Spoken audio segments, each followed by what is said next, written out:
கடவுளின் நாமத்தினால் நம் அனைவருக்கும் கிருபையும் சமாதானம் உண்டாவதாக. ஆமீன்.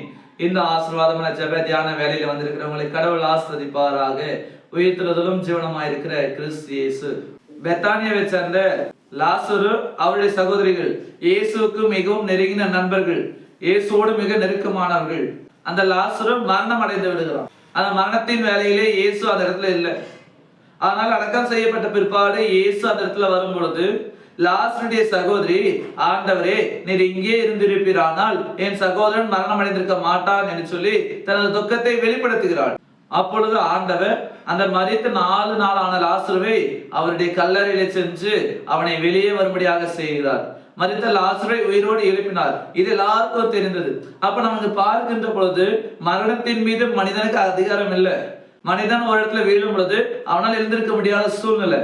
அப்போ விழுந்த மனிதனை யார் தூக்குவார்கள், விழுந்த மனிதர்களை யார் உயிர்ப்பிப்பார்கள் சொல்லி பார்க்கும் பொழுது இயேசு ஆண்டவர் மாத்திரமே நம்மை உயிர்த்தெழ செய்கின்றவராக இருக்கிறார். இயேசு ஆண்டவர் மட்டுமே நம்மை இழ வைக்கின்றவராக இருக்கிறார். ஏனென்றால் வேதம் எப்படியாக சொல்கிறது, யோவான் 11ஆம் அதிகாரம் 25ஆம் வசனம் எப்படியாக சொல்கிறது, இயேசு அவளிடம் உயிர்த்தெழுதலும் ஜீவனும் நானே, என்னில் விசுவாசமா இருக்கிறவன் மரித்தாலும் பிழைப்பான். ஆம் என அன்பானவர்களே, இங்க பார்க்கின்ற பொழுது இயேசு ஆண்டவர் ஒருவர் மட்டுமே உயிர்த்தெழுதலும் ஜீவனமா இருக்கிறார். இயேசு ஆண்டவர் மட்டுமே நம் எல்லாருக்கும் வாழ்வு கொடுக்கிறவர், நம்மை உயிர்ப்பிக்க செய்கின்றவர்.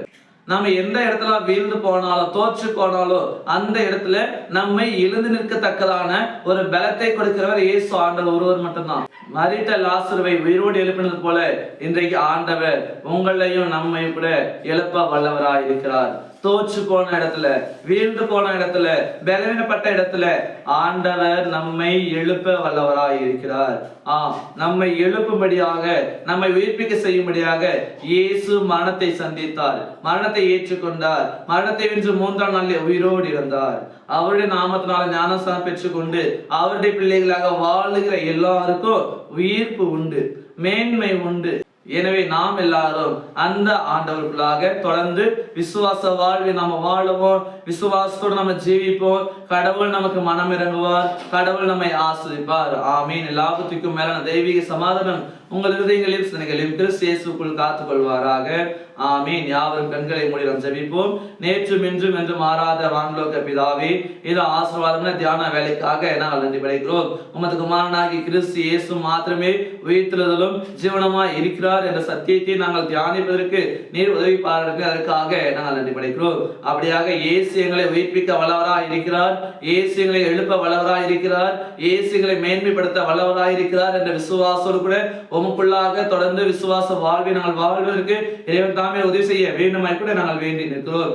இந்த உலக பிரகாரமாக நாங்கள் வாழாதபடிக்கு, இந்த உலக வாழ்வை நாங்கள் தேடாதபடிக்கு எப்பொழுதும் உண்மையும் உங்களுடைய குமாரனாகிய இயேசு கிறிஸ்து நாங்கள் தேடவும், அவருக்குள்ளாக நிலை வாழ்வை நாங்கள் பெற்றுக்கொண்டு உங்களுடைய நாம மகிமை என்று சாட்சியாக நாங்கள் வாழ்வதற்கு இறைவன் தாமே உதவி செய்ய வேண்டும் நாங்கள் ஜெபிக்கிறோம். இந்த நாள் முழுவதுமாக நீர் பொறுப்பெடுத்துக் கொள்ளும், வரக்கூடிய காலங்களை பொறுப்பெடுத்துக் கொள்ளும். என்னுடைய நினைவுகள், யோசனைகள், எதிர்பார்ப்புகள் எல்லாவற்றையும் பொறுப்பெடுத்துக் கொள்ளும். செய்கிற வேலைகள் எல்லாவற்றையும் ஆசிரியம் இரட்டிப்பு நன்மையை தருவீராக.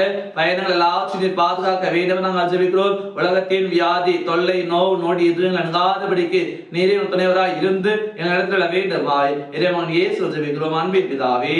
ஆமீன். அனைவருக்கும் சோஸ்திரம். கடவுள் உங்களை ஆசீர்வதிப்பாராக. ஆமீன்.